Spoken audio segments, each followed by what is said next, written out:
और विशेष तौर पर बिहार में भारतीय जनता पार्टी के प्रदेश अध्यक्ष संजय जायसवाल जी को भी बधाई देता हूं कि आपने बहुत ही अच्छा काम किया है। लेकिन मैंने कल उनका प्रेस कॉन्फ्रेंस सुना, उन्होंने बहुत ही जो बात उनको नहीं बोलना था उन्होंने बोला, बहुत झूठ बोला, जबकि वो न 3 में थे न 13 में थे। जब मेरी क्या डील हुआ, ये डील सिर्फ 2 लोगों को पता है, एक सनफ मल्ला को पता है और एक देश के गृह मंत्री श्री अमित शाह जी को भी पता है कि बंद कमरे में क्या डील हुआ।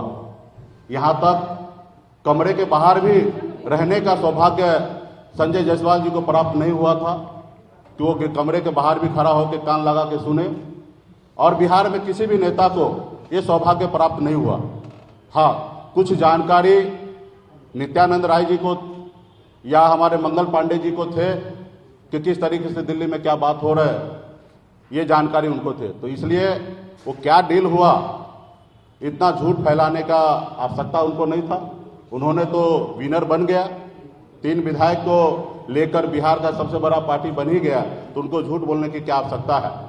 तो इसके लिए मैं भारतीय जनता पार्टी को भी शुभकामना देता हूं, हमारे विधायक जो गए हैं उनको भी शुभकामना देता हूं। और मैं आपको बता दूं कि मैं 18 साल की उम्र से मैं संघर्ष कर रहा हूं। अपनी ज़िंदगी को बेहतर बनाने के लिए मैं मेहनत कर रहा था, मजदूरी कर रहा था। एक दिन में 30 रुपया मैं कमाता था, महीने का 900 रुपया महीने का मैं कमाता था। और ये हम अपनी ज़िंदगी में संघर्ष करके मुंबई जैसे शहर में, जहाँ पे रहने के लिए घर नहीं था, जहाँ पे अपने आप को फ्रेश होने के लिए जगह नहीं था, पब्लिक शौचालय में जाना पड़ता था, ऐसी ज़िंदगी मैंने जिया है। फुटपाथ पे मैंने खाना खाया है, फुटपाथ पे अपनी ज़िंदगी को बिताया है। और वहीं से हमने संघर्ष करके मुंबई जैसे शहर में भी अपने एक अच्छा मुकाम मैंने बनाया। और उसके बाद बिहार में मैं आया, अपने लोगों का हक अधिकार के लिए मैंने देखा कि हजारों समस्या है, जहां हजारों समस्या, वहीं पे मेरा भी जन्म हुआ था। लेकिन मैंने सोचा कि हमारे अपने लोगों के लिए बेहतर कुछ करे, और मैंने मुंबई के ऐशोआराम की ज़िंदगी को छोड़कर बिहार में आया। आपने देखा कि कितना मैंने संघर्ष किया, कितनी मैंने लड़ाई लड़ा, लाठी डंडा खाया, 7 दिन तक अनशन पर बैठा। जितना मुझे मेहनत करना था मैंने किया, और मेहनत करने के बाद 2020 में अच्छी तरीके से एक मुकाम मिला। माननीय मुख्यमंत्री नीतीश कुमार जी के नेतृत्व में बिहार में काम करने का मौका मिला, और लोगों को ये हजम नहीं हुआ। तो उन देखे कि ये व्यक्ति संघर्ष के दम पर जब हमें 11 सीट देने पर मजबूर कर सकता है, तो ये लड़का आने वाले समय में बहुत मेहनत करेगा, और शायद 11 सीट पे इनकी समझौता नहीं होगा, शायद 100 पे समझौता हो। तो उन्होंने ये देखा कि इसको कैसे रोका जाए, तो उन्होंने रोकने का काम किया है। और हम तो कुछ भी हाथ में नहीं था, जीरो में था। संघर्ष करना मैंने सीखा, और संघर्ष के बदौलत मैं यहाँ पे आया हूँ। क्या मैं अपने समाज के लिए आरक्षण मांग रहा हूँ, मैं गुनाह कर रहा हूँ? क्या मैं अति पिछड़ा समाज को हक अधिकार दिलाना चाहता हूँ? जितने उनकी संख्या है उतने मैं उनको आरक्षण दिलाना चाहता हूँ, मैं क्या गुनाह कर रहा हूँ? क्या मैं कर्पूरी ठाकुर जी का सपना पूरा करना चाहता हूँ, क्या मैं गुनाह कर रहा हूँ? क्या मैं चाह रहा हूँ कि देश में जातिगत जनगणना हो, उसके लिए मैं क्या गुनाह कर रहा हूँ? तो मैं हर चीज़ में मुखर के अपनी बात को रखता था, मैं अपने काम को कर रहा था। लेकिन लोगों को लगा कि ये बड़ा हीरो हो जाएगा, काम करेंगे। कल ही हमने बेतिया में करबरा सरैया मन है 348 एकड़ का, जो 20 साल से विभाग प्रयास कर रहा था कि ये विभाग में ट्रांसफर हो जाए, लेकिन मैंने कल ही कैबिनेट से पास कराया और विभाग में हमने ट्रांसफर किया। वो मन में झील में कम से कम 10,000 परिवार का घर गुजर बसर हो सकता है, खास करके मछुआरा भाई का। तो मैं उनके लिए काम कर रहा हूँ। आज बिहार में 32,000 तालाब है, जिसमें से 15,000 तालाब से अधिक तालाब पे कब्जा हो चुका है, अतिक्रमण हो चुका है। मैं उसके लिए प्रयास हूँ, अलग से टीम बना के उसको मैं चाहता हूँ कि अतिक्रमण मुक्त कराऊं। तो लोगों को लगता है कि ये काम करने के बाद कहीं ना कहीं इस समुदाय में हीरो बन जाएंगे। तो इसलिए लोगों ने रोकने का काम किया है, और मैं मजबूती से आगे बढ़ रहा हूँ। मेरी ज़िंदगी में तो बचपन से ही संघर्ष है। जो आज हुआ है, ऐसी बात नहीं था कि मुझे अंदाज़ा नहीं था, मुझे सब पता था कि मैं जो लड़ाई लड़ रहा हूँ उसमें कुछ भी हो सकता है। कुछ लोग चाहते हैं कि मैं ऐसा आदमी बना कर रखूं कि जिनको मैं बोलूं कि उठो तो उठेंगे, बोलूँगा बैठो तो बैठेंगे। तो ये पहले हुआ करता था। किसी कालखंड में समाज में कुछ ऐसे नेता था जिनको अपने आप पे भरोसा नहीं था, इसलिए वो ऐसे करते थे कि किसी के कहने पे सुनने पर उठते थे और बैठते थे।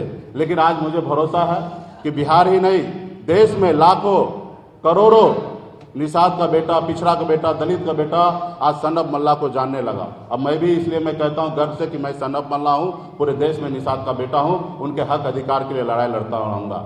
आखिरी सांस तक मैं अपने लोगों के लिए लड़ाई लड़ते रहूंगा। आप सबको पता है कि अगर मैं उनकी बात मान लेता तो शायद ये नहीं होता। आज हमने बोचहा में चुनाव लड़ने का निर्णय लिया। आप सबको पता है कि गठबंधन में वो सीट हमारा था।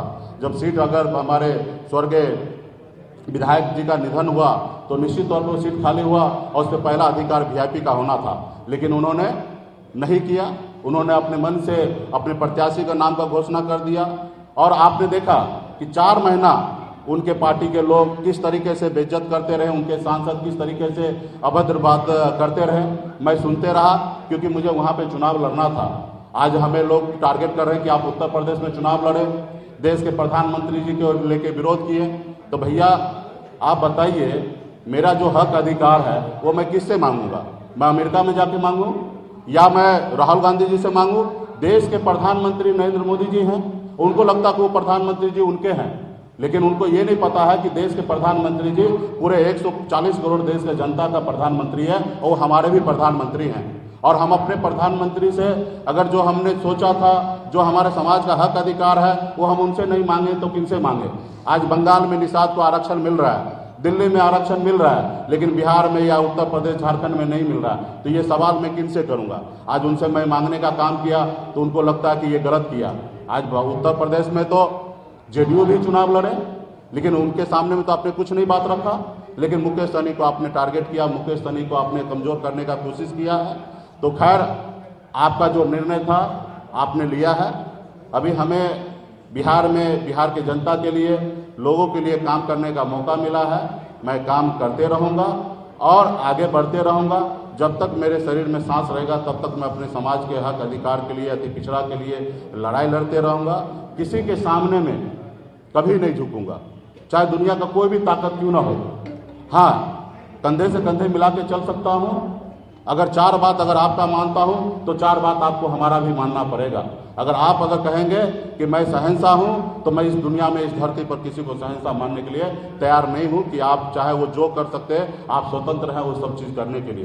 तो इसलिए आज जो हुआ है ये कोई बड़ा घटना नहीं है, ये सामान्य घटना है। ये संसार में हमेशा होते रहा। जब गरीब, पिछड़ा, दलित का बेटा आगे बढ़ने का काम किया, आगे अपने लोगों को आगे बढ़ाने का काम किया, तो उनके साथ हमेशा ऐसे होते रहा।